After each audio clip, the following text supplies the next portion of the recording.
Je vous invite maintenant à évoquer la fascination que pratique sur bon nombre d'entre nous le mystère des dinosaures. Elle fait l'objet d'un documentaire intitulé Why Dinosaurs qui vient d'être présenté à Hollywood et dans lequel figure l'un des plus célèbres paléontologues marocains, Nizar Ibrahim. Il témoigne notamment de son parcours extraordinaire qu'il a maintes fois mené dans le sud du royaume, au Sahara. À ses côtés apparaissent également les réalisateurs de Jurassic Park et des collectionneurs sans limite.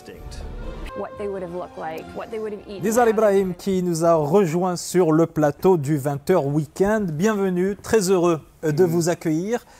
Première question, comment est-ce que vous vous êtes retrouvé dans cette aventure, vous qui avez l'habitude de sillonner le monde? Eh bien, c'est l'histoire d'un père et d'un fils. Le père qui s'y connaît beaucoup dans le monde des films et du cinéma et un fils qui est passionné par les dinosaures. Et ils ont décidé de résoudre ce mystère. C'est quoi exactement qui nous passionne tellement au sujet des dinosaures? Et ils m'ont dit, voilà, comment est-ce que ça a commencé ton histoire avec les dinosaures? Et ils m'ont aussi demandé de leur raconter un peu plus sur mon travail sur les dinosaures africains. Et justement, d'où est-ce qu'elle vient cette fascination? Pourquoi est-ce que des milliers d'années après leur disparition, les dinosaures nous fascinent-ils encore autant? Eh bien, je pense les dinosaures, c'est un peu comme les dragons de la mythologie, à part que les dinosaures, ils ont réellement existé. Et ils sont vraiment spectaculaires. Il n'y a pas un animal aujourd'hui qui ressemble à un tricératops avec ses 3 cornes ou un tyrannosaure qui peut dévorer un ours polaire, le plus grand carnivore qui existe aujourd'hui sur la terre ferme. Le tyrannosaure, il peut l'avaler comme un petit dessert. Donc c'est un peu comme des extraterrestres, mais qui ont vraiment existé. Et puis je pense qu'il y a encore un autre côté, c'est le règne des dinosaures.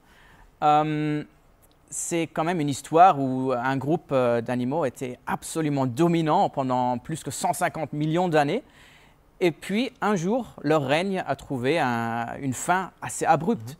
Donc, on se demande, bien sûr, est-ce que notre sort sera le même des dinosaures? Si on regarde la crise qu'on a dans la biodiversité, tout ce qu'on fait à notre planète, on se demande, est-ce que peut-être un jour, le même sort nous arrivera, oui. Ouais, bon, on espère le plus tard possible.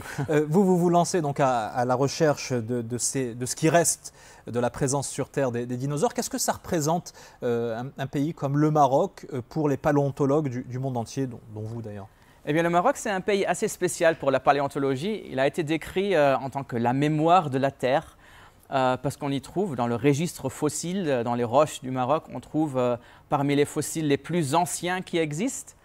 On trouve aussi les premiers exemples de notre espèce, Homo sapiens, des dinosaures, des monstres marins, toutes sortes de choses pour remplir le plus grand musée du monde. Donc c'est pour ça que j'ai décidé de passer beaucoup de temps ici. Aussi parce que la plupart des dinosaures qu'on connaît, les dinosaures qu'on connaît de Hollywood par exemple, le T-Rex, le Triceratops, le Diplodocus. Rendu célèbre par Jurassic Park notamment. Oui, c'est tous des dinosaures nord-américains qui ont été trouvés aux États-Unis, au Canada.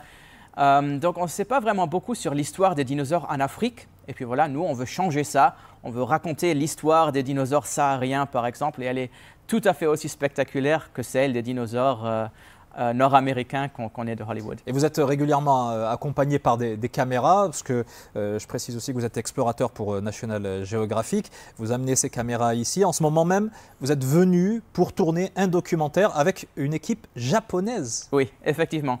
Bon, déjà, les Japonais, ils adorent les dinosaures. Ce n'est pas juste Godzilla et compagnie. Ils adorent les dinosaures dans leurs musées, dans les films et tout ça. C'est un projet assez compliqué parce qu'il fallait d'abord arranger la mission de terrain avec le ministère de la transition énergétique et du développement durable, la direction de géologie. Il fallait travailler avec le centre de cinématographie et tout ça. Mais c'est un projet qui est hyper intéressant parce qu'on va en quelque sorte ramener les téléspectateurs dans le monde du Sahara il y a 100 millions d'années.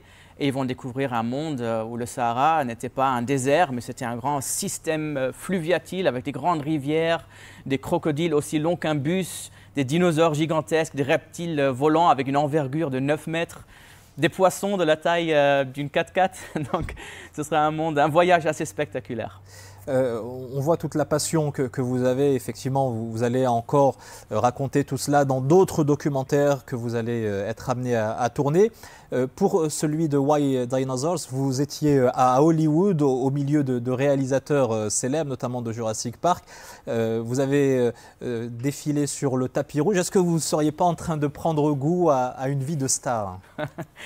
Je pense que les scientifiques, ils sont souvent un peu invisibles. Ils sont dans leur laboratoire, ils sont sur le terrain.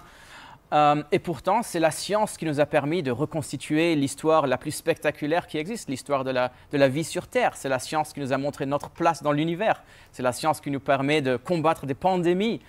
Et pourtant, les scientifiques, ils sont assez invisibles. Donc, si on demande aux jeunes, par exemple, quelles sont vos idoles, c'est souvent les stars du tapis rouge, du monde de la musique, du cinéma et tout ça. Il y a très peu de scientifiques. Et moi, je veux bien utiliser toutes les plateformes qui existent pour passionner les gens pour la science et l'exploration. Et c'est des expositions dans les musées, c'est des films et oui, même le tapis rouge de Hollywood. Eh ben, vous le faites très bien. Merci infiniment, Nizar Ibrahim. Bon courage pour ce documentaire, paléontologue marocain et explorateur pour National Geographic. Merci beaucoup d'avoir été avec nous dans le 20h Weekend.